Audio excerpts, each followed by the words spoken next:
യോഹന്നാൻ്റെ സുവിശേഷം 7-ാം അധ്യായം 25 മുതൽ 53 വരെ.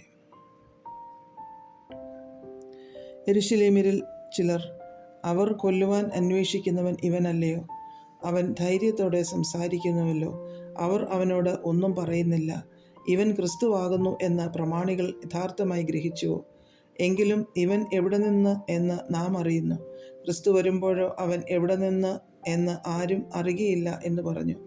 ആകയാൽ യേശു ദൈവാലയത്തിൽ ഉപദേശിക്കുമ്പോൾ, നിങ്ങൾ എന്നെ അറിയുന്നു, ഞാൻ എവിടെ നിന്നെന്നും അറിയുന്നു. ഞാൻ സ്വയമായിട്ട് വന്നവനല്ല, എന്നെ അയച്ചവൻ സത്യവാനാകുന്നു, അവനെ നിങ്ങൾ അറിയുന്നില്ല. ഞാൻ അവൻ്റെ അടുക്കൽ നിന്ന് വന്നതുകൊണ്ടും അവൻ എന്നെ അയച്ചതുകൊണ്ടും ഞാൻ അവനെ അറിയുന്നു എന്ന് വിളിച്ചു പറഞ്ഞു.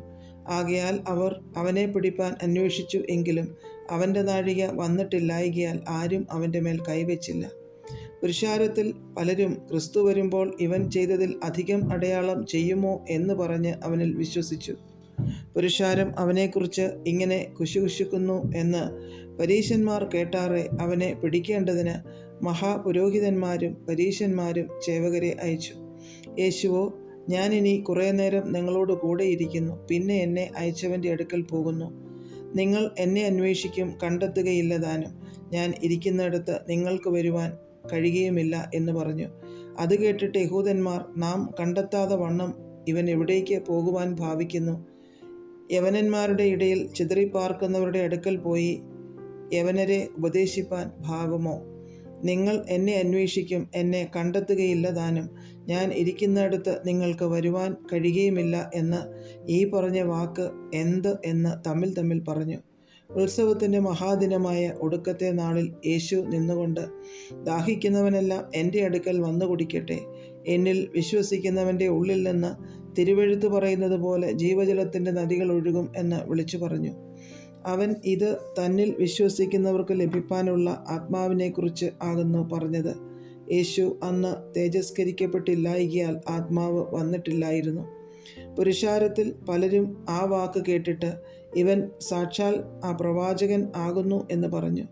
വേറെ ചിലർ, ഇവൻ ക്രിസ്തു തന്നെ എന്നും, മറ്റു ചിലർ, ഗലീലയിൽ നിന്നോ ക്രിസ്തു വരുന്നത്? ദാവീദിൻ്റെ സന്തതിയിൽ നിന്നും ദാവീദ് പാർത്ത ഗ്രാമമായ ബെത്ലഹേമിൽ നിന്നും ക്രിസ്തു വരുന്നു എന്ന് തിരുവെഴുത്ത് പറയുന്നില്ലയോ എന്നും പറഞ്ഞു. അങ്ങനെ പുരുഷാരത്തിൽ അവനെ ചൊല്ലി ഭിന്നതയുണ്ടായി. അവരിൽ ചിലർ അവനെ പിടിപ്പാൻ ഭാവിച്ചു, എങ്കിലും ആരും അവൻ്റെ മേൽ കൈവച്ചില്ല.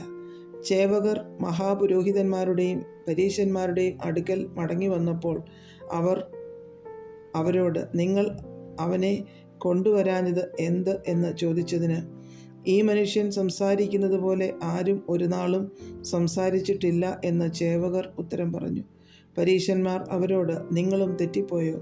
പ്രമാണികളിലാകട്ടെ പരീശന്മാരിലാകട്ടെ ആരെങ്കിലും അവനിൽ വിശ്വസിച്ചിട്ടുണ്ടോ? ന്യായപ്രമാണം അറിയാത്ത പുരുഷാരമോ ശപിക്കപ്പെട്ടവരാകുന്നു എന്നുത്തരം പറഞ്ഞു. അവരിൽ ഒരുത്തനായി മുമ്പേ അവൻ്റെ അടുക്കൽ വന്നിരുന്ന നിക്കോദെമോസ് അവരോട്, ഒരു മനുഷ്യൻ്റെ വാമൊഴി ആദ്യം കേട്ടു, അവൻ ചെയ്യുന്നത് ഇന്നത് എന്ന് അറിഞ്ഞിട്ടല്ലാതെ നമ്മുടെ ന്യായപ്രമാണം അവനെ വിധിക്കുന്നുവോ എന്ന് പറഞ്ഞു. അവർ അവനോട്, നീയും ഗലീലക്കാരനോ? പരിശോധിച്ചു നോക്കുക, ഗലീലയിൽ നിന്ന് പ്രവാചകൻ എഴുന്നേൽക്കുന്നില്ലല്ലോ എന്ന് ഉത്തരം പറഞ്ഞു. അങ്ങനെ ഓരോരുത്തൻ താൻ്റെ വീട്ടിൽ പോയി.